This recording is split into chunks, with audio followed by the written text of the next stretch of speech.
Hello friends, welcome back to my channel Simnas food world. അപ്പോൾ ഇത് ഇന്ന് ഞാൻ വന്നിട്ടുള്ളത് നമുക്ക് 5 മിനിറ്റ് കൊണ്ട് റെഡിയാക്കി എടുക്കാൻ പറ്റിയ നല്ല സോഫ്റ്റ് ആയിട്ടുള്ള ഉണ്ണിയപ്പത്തിൻ്റെ റെസിപ്പി ആയിട്ടാണ് കേട്ടോ. സാധാരണ നമ്മൾ പച്ചരി കുതിർത്ത് അത് അരച്ചിട്ടൊക്കെയല്ലേ ചെയ്യാറ്. ഇത് ഇനി അതിൻ്റെ ആവശ്യമൊന്നുമില്ല. നമുക്ക് വളരെ സിമ്പിളായിട്ട് എന്നാൽ നല്ല ടേസ്റ്റി ആയിട്ട് റെഡിയാക്കി എടുക്കാൻ പറ്റിയ നല്ലൊരു റെസിപ്പിയാണ്. അപ്പോൾ എല്ലാവരും ഒന്ന് കണ്ടു നോക്കിയിട്ട് ട്രൈ ചെയ്ത് നോക്കുക. പിന്നെ ചാനലിൻ്റെ വീഡിയോസൊക്കെ എപ്പോഴും പറയുന്ന പോലെ ആദ്യമായിട്ട് ആരെങ്കിലും കാണുകയാണെങ്കിൽ സബ്സ്ക്രൈബ് ചെയ്യാം കേട്ടോ. അപ്പോൾ നമുക്ക് പെട്ടെന്ന് തന്നെ ഈ ഒരു റെസിപ്പി എങ്ങനെ തയ്യാറാക്കും നോക്കാം. അപ്പോൾ എളുപ്പത്തിലുള്ള ഈ ഒരു ഉണ്ണിയപ്പം തയ്യാറാക്കാനായിട്ട് ഞാനിതേ നമ്മൾ വീടുകളിലൊക്കെ സാധാരണയായിട്ട് ഉപയോഗിക്കുന്ന ഇങ്ങനെയുള്ള ഒരു ഗ്ലാസ്സിൽ നിറയെ അരിപ്പൊടിയാണ് കേട്ടോ എടുത്തിട്ടുള്ളത്. അപ്പോൾ അരിപ്പൊടി എന്ന് പറയുമ്പോൾ ഒരിക്കലും പുട്ടുപൊടി ഉപയോഗിക്കാനായിട്ട് പാടില്ല. നമ്മൾ അപ്പോൾ അതുപോലെ ഇടിയപ്പമൊക്കെ ചൂടാനായിട്ട് ഉപയോഗിക്കുന്ന ഏറ്റവും നൈസ് ആയിട്ടുള്ള പൊടി വേണം നമുക്ക് ഈ ഒരു ഉണ്ണിയപ്പം ചൂടാനായിട്ട് എടുക്കാൻ വേണ്ടിയിട്ട്. അപ്പോൾ എന്താ ഈ ഒരു ഗ്ലാസ് നിറയെ നമ്മളിതേ അരിപ്പൊടി നമുക്ക് ഒരു പാത്രത്തിലോട്ട് അങ്ങോട്ട് മാറ്റി കൊടുക്കാം.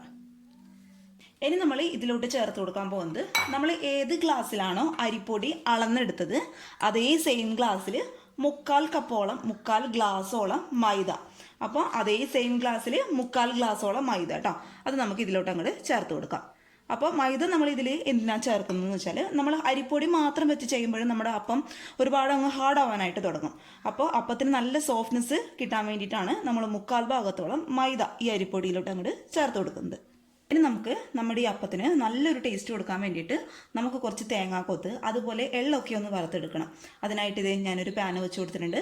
ആ പാന് നന്നായിട്ട് ചൂടാകുന്ന സമയത്ത് ഒരു ടീസ്പൂണോളം നെയ്യ് നമുക്ക് ഈ ഒരു പാത്രത്തിലോട്ട് അങ്ങോട്ട് ഇട്ട് കൊടുക്കാം.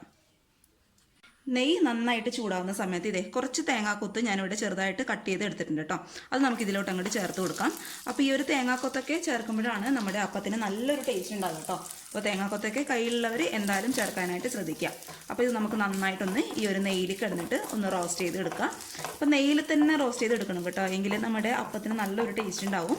അപ്പോൾ നെയ്യ് ഇല്ലാത്തവർ ഉപയോഗിക്കാൻ താല്പര്യമില്ലാത്തവർ വെളിച്ചെണ്ണ, ഇനി അതും ഉപയോഗിക്കാൻ താല്പര്യമില്ലാത്തവർ സാധാരണ ഓയിൽ നമ്മൾ റോസ്റ്റ് ചെയ്തെടുത്താലും മതിയാവും. അപ്പോൾ നമുക്ക് നന്നായിട്ട് ആദ്യം ഒന്ന് റോസ്റ്റ് ചെയ്തെടുക്കാം.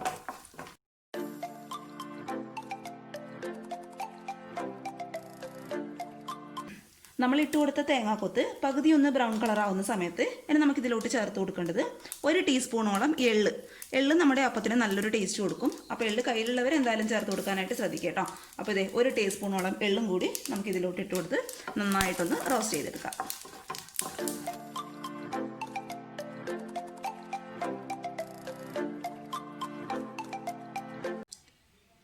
ഇനി ഇതേ നമുക്ക് ഈ ഒരു അപ്പത്തിന് ആവശ്യമായിട്ടുള്ള ശർക്കര ഒന്ന് ഉരുക്കിയെടുക്കണം. അതിനായിട്ട് ഇതേ കറക്റ്റ് 200 ഗ്രാം ശർക്കര ഞാൻ എടുത്തിട്ടുണ്ട്. അപ്പോൾ ക്യൂബായിട്ടുള്ള ശർക്കരയാണ് എടുക്കുന്നതെങ്കിൽ ഒരു 4 ആണി ശർക്കര എടുക്കുക കേട്ടോ. ഇനി ഇതിലോട്ട് നമ്മൾ അരി അളന്നെടുത്ത് അതേ സെയിം ഗ്ലാസ്സിൽ 1/4 ഗ്ലാസോളം സാധാരണ വെള്ളം നമുക്ക് ഈ വെള്ളത്തിലോട്ട് അങ്ങോട്ട് ഒഴിച്ചു കൊടുക്കാം. അതായത് ശർക്കരയിലോട്ട് അങ്ങോട്ട് ഒഴിച്ചു കൊടുക്കാം.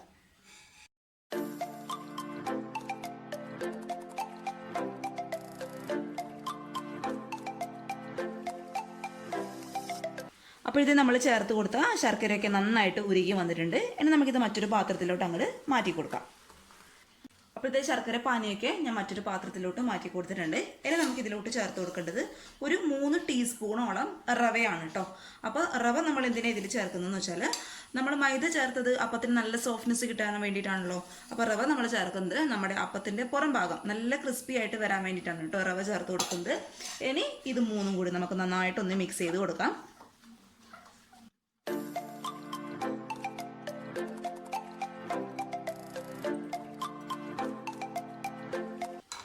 ഇനി ഞാൻ ഇതിലോട്ട് ചേർത്ത് കൊടുക്കാനായിട്ട് പോകുന്നത് നമ്മൾ നേരത്തെ റോസ്റ്റ് ചെയ്ത് വെച്ച തേങ്ങാക്കൊത്ത് അതുപോലെ എള്ളിൻ്റെ ഒക്കെ മിക്സ് ചെയ്തേ നമുക്ക് ഇതിലോട്ട് അങ്ങോട്ട് ഇട്ട് കൊടുക്കാം.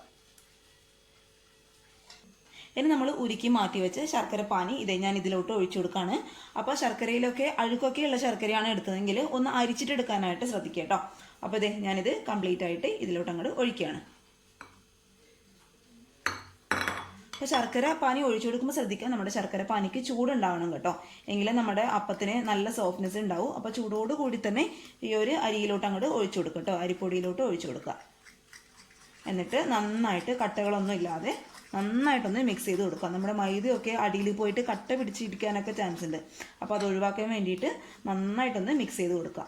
പിന്നെ നമ്മുടെ ഉണ്ണിയപ്പം അതുപോലെ നെയ്യപ്പൊക്കെ ചൂടാനോട് ഉപയോഗിക്കുന്ന ഈ ഒരു ശർക്കരയൊക്കെ നല്ല ഡാർക്ക് കളറുള്ള ശർക്കര എടുക്കുകയാണെങ്കിൽ നമ്മുടെ അപ്പത്തിനൊക്കെ നല്ലൊരു കളർ ഉണ്ടാവും കേട്ടോ. അപ്പോൾ അത് കയ്യിലുള്ളവർ അതെടുക്കുക, അല്ലാത്തവർ നമ്മൾ എന്താ ഒരു ബ്രൗൺ കളറിലൊരു ശർക്കര ഉണ്ടാവുമല്ലോ അതെടുക്കുക കേട്ടോ.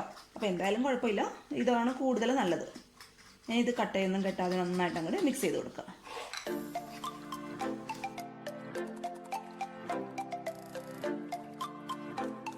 ഇതെല്ലാം കൂടി ഞാൻ നന്നായിട്ട് മിക്സ് ചെയ്ത് വെച്ചിട്ടുണ്ട്.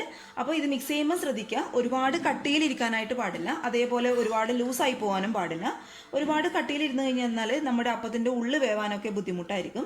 അതേപോലെ ഒരുപാട് ലൂസായി കഴിഞ്ഞാൽ നമ്മൾ ഉണ്ണിയപ്പച്ചട്ടിയിൽ മാവ് ഒഴിക്കുന്ന സമയത്ത് അതിങ്ങനെ സെപ്പറേറ്റ് ആയിട്ട് കിടക്കും കേട്ടോ, എല്ലാം കൂടി ഒരുമിച്ച് നമുക്ക് കിട്ടത്തില്ല. അതുകൊണ്ട് ഇതേ കറക്റ്റ് നമ്മൾ ഇഡ്ഡലി മാവിൻ്റെ പരുവം, നമ്മൾ ഇഡ്ഡലി മാവ് അരച്ചെടുക്കുമല്ലോ അതേ സെയിം പരുവത്തിലൊന്ന് മിക്സാക്കി എടുക്കുക കേട്ടോ. അഥവാ നിങ്ങളുടെ ശർക്കര പാനി ഇതിൽ ഒഴിച്ച് നോക്കുമ്പോൾ കുറവാണ് എന്ന് തോന്നുകയാണെങ്കിൽ ഇളം ചൂടുള്ള വെള്ളം ഒഴിച്ചിട്ട് ഇതൊന്ന് ഈ ഒരു പരുവത്തിൽ ആക്കിയെടുക്കുക. അപ്പോൾ വെള്ളം ഒഴിക്കുമ്പോൾ ശ്രദ്ധിക്കുക, കൂടി പോകാൻ പാടില്ല. കറക്റ്റ് കുറച്ച് കുറച്ചായിട്ട് വെള്ളം ചേർത്ത് മിക്സ് ചെയ്ത് കറക്റ്റ് ഈ ഒരു മാവിൻ്റെ പരുവത്തിൽ ആക്കിയെടുക്കുക കേട്ടോ. അപ്പോൾ ഇനി ഞാൻ ഇതിലോട്ട് ചേർത്ത് കൊടുക്കാനായിട്ട് പോകുന്നത് നമ്മുടെ അപ്പത്തിന് നല്ലൊരു ഫ്ലേവർ കൊടുക്കാൻ വേണ്ടിയിട്ട് ഒരു ഏലക്കായുടെ കുരു മാത്രം. അപ്പോൾ നിങ്ങളുടെ കയ്യിൽ ഏലക്ക പൊടിച്ചത് ഉണ്ടെന്നുണ്ടെങ്കിൽ ഒരു 1/4 ടീസ്പൂണോളം ഏലക്കപ്പൊടിയെങ്കിലും ചേർത്ത് കൊടുക്കുക കേട്ടോ. അപ്പോൾ ഇത് മുഴുവനായിട്ട് ഞാൻ ഇതിലോട്ട് അങ്ങോട്ട് ഇട്ട് കൊടുക്കുകയാണ്. ഇനി നമ്മൾ ഇട്ട് കൊടുത്ത ശർക്കരയുടെ മധുരം ഒന്ന് ബാലൻസ് ആക്കി ഇട്ടാൻ വേണ്ടിയിട്ട് ഒരു നുള്ളു ഉപ്പും കൂടി ഇതിലോട്ട് ഞാൻ അങ്ങോട്ട് ചേർത്ത് കൊടുക്കുകയാണ്. ഇനി ഇതെല്ലാം കൂടി നമുക്ക് നന്നായിട്ട് വീണ്ടും ഒന്ന് മിക്സ് ചെയ്ത് എടുക്കാം കേട്ടോ. ഇനി അവസാനമായിട്ട് നമ്മൾ ഇതിലോട്ട് ചേർത്ത് കൊടുക്കാൻ പോകുന്നത് നമ്മുടെ അപ്പം നന്നായിട്ട് സോഫ്റ്റ് ആയിട്ട് വരാനും അതുപോലെ പൊങ്ങിയൊക്കെ വരാൻ വേണ്ടിയിട്ട് ഒരു 1/4 ടീസ്പൂണോളം ബേക്കിംഗ് സോഡ, ബേക്കിംഗ് പൗഡർ അല്ല, 1/4 ടീസ്പൂണോളം ബേക്കിംഗ് സോഡ കേട്ടോ. അത് നമുക്ക് ഈ ഒരു മാവിലോട്ട് അങ്ങോട്ട് ഇട്ട് കൊടുക്കാം. അപ്പോൾ ബേക്കിംഗ് സോഡ ചേർക്കുമ്പോൾ ശ്രദ്ധിക്കുക, അതിൻ്റെ അളവ് എന്ന് പറയുന്നത് കൂടി പോകാൻ പാടില്ല. കൂടിപ്പോയി കഴിഞ്ഞാൽ നമ്മളിത് ഉണ്ണിയപ്പം ചട്ടിയിലിട്ടിട്ട് റെഡിയാക്കി എടുക്കുമ്പോൾ അപ്പം പൊട്ടിപ്പോകാനായിട്ടുള്ള ചാൻസ് ഉണ്ട് കേട്ടോ. അപ്പോൾ ഈ ഒരു അളവിലൊക്കെ അരിപ്പൊടി എടുക്കുകയാണെങ്കിൽ കറക്റ്റ് ഒരു 1/4 ടീസ്പൂണോളം ബേക്കിംഗ് സോഡ മാത്രം മതിയാകും. ഇനി ഇതെല്ലാം കൂടി നന്നായിട്ടൊന്ന് മിക്സ് ചെയ്യുക. മിക്സ് ചെയ്തതിന് ശേഷം ഈ ഒരു മാവിൻ്റെ മധുരം നിങ്ങളൊന്ന് ടേസ്റ്റ് ചെയ്ത് നോക്കുക കേട്ടോ. അഥവാ നിങ്ങൾക്ക് മധുരം കുറവാണ് എന്ന് തോന്നുന്നുണ്ടെങ്കിൽ ഒരു ടേബിൾ സ്പൂണോളം പഞ്ചസാര ചേർത്ത് കൊടുക്കുക. പിന്നെ ശർക്കര ഒരുക്കി ഒഴിക്കേണ്ട ആവശ്യമൊന്നുമില്ല, ഒരു ടേബിൾ സ്പൂണോളം പഞ്ചസാര ചേർത്ത് കൊടുത്താൽ മതി. പക്ഷേ ഈ ഒരളവിലൊക്കെ അരിപ്പൊടി എടുക്കുകയാണെങ്കിൽ 4 ആണി, അതായത് 4 ക്യൂബ് ശർക്കര എന്നുള്ളത് കറക്റ്റായിട്ടുള്ള മധുരമാണ് കേട്ടോ. ഒരുപാട് കൂടുതലല്ല, ഒരുപാട് തീരെ അങ്ങോട്ട് കുറവുമല്ല. ചിലർക്ക് ഒരുപാട് മധുരമുള്ള അപ്പായിരിക്കും ഇഷ്ടമുണ്ടാവുക. അതുകൊണ്ടാണ് പഞ്ചസാര എന്നുള്ള ഓപ്ഷൻ ഞാൻ എടുത്ത് പറയാൻ കാരണം കേട്ടോ. അപ്പോൾ ഇതിന് റെസ്റ്റ് ചെയ്യാൻ വെക്കേണ്ട ആവശ്യമൊന്നുമില്ല, ഇപ്പം തന്നെ നമുക്ക് പെട്ടെന്ന് ചുട്ടെടുക്കാം. അപ്പോൾ ഇത് ഉണ്ണിയപ്പം ചട്ടിയിൽ എണ്ണയൊക്കെ ഒഴിച്ച് ഞാൻ നന്നായിട്ട് ചൂടാക്കി എടുത്തിട്ടുണ്ട്. അപ്പോൾ എണ്ണ ഒഴിക്കുമ്പോൾ ശ്രദ്ധിക്കുക കേട്ടോ, ഒരുപാട് അങ്ങ് ഒഴിച്ചെടുക്കാനായിട്ട് പാടില്ല. നമ്മൾ മാവ് ഒഴിക്കുന്ന ആ ഒരു സമയം തന്നെ എണ്ണ ഓവർഫ്ലോ ചെയ്യാനുള്ള ചാൻസ് ഉണ്ട്. അതുകൊണ്ട് കുറച്ച് മാത്രം എണ്ണ ഒഴിച്ചു കൊടുക്കുക. അതുപോലെ മാവും നമ്മുടെ ഈ ഒരു കുഴിയുടെ പകുതി ഭാഗം മാത്രം ഒഴിച്ചാൽ മതി. നമ്മൾ ബേക്കിംഗ് സോഡയൊക്കെ ചേർത്ത് കൊടുത്തുകൊണ്ട് ഈ മാവ് പെട്ടെന്ന് അങ്ങോട്ട് പൊങ്ങി വരും കേട്ടോ. അതുകൊണ്ട് ഒരു പകുതി അല്ലാന്നുണ്ടെങ്കിൽ ഒരു 1/4 ഭാഗം മാത്രം ഒഴിച്ചു കൊടുത്താലും മതിയാവും.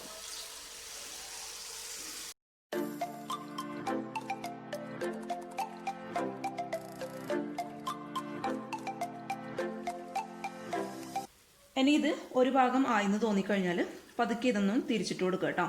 പിന്നെ തീ എന്ന് പറയുന്നത് എപ്പോഴും ലോ ടു മീഡിയം ഫ്ലെയിമിലായിരിക്കണം. കാരണം മൈദയൊക്കെ നമ്മൾ ചേർത്ത് കൊടുത്തുകൊണ്ട് ഉള്ളി വെന്ത് കിട്ടാനായിട്ട് ഇച്ചിരി ബുദ്ധിമുട്ടായിരിക്കും. അതുകൊണ്ട് ഹൈ ഫ്ലെയിമിലിട്ട് ഒരിക്കലും ഇത് വേവിച്ചെടുക്കാനായിട്ട് പാടില്ല. എപ്പോഴും ലോ ടു മീഡിയം ഫ്ലെയിമിൽ വെച്ചിട്ട് സാവധാനം അങ്ങോട്ട് അപ്പം നന്നായിട്ടൊന്ന് മൊരിയിച്ചെടുക്കുക. ഇനി അപ്പത്തിൻ്റെ 2 വശവും നന്നായിട്ട് മൊരിഞ്ഞെന്ന് തോന്നിക്കഴിഞ്ഞാൽ ഇത് പതുക്കെ എണ്ണയിൽ നിങ്ങളെടുത്ത് മാറ്റി കൊടുക്കുക കേട്ടോ. ഇനി അടുത്ത ബാച്ച് അപ്പം കൂടി നമുക്ക് ഇതേപോലെ തന്നെ അങ്ങ് ചുട്ടെടുക്കാം.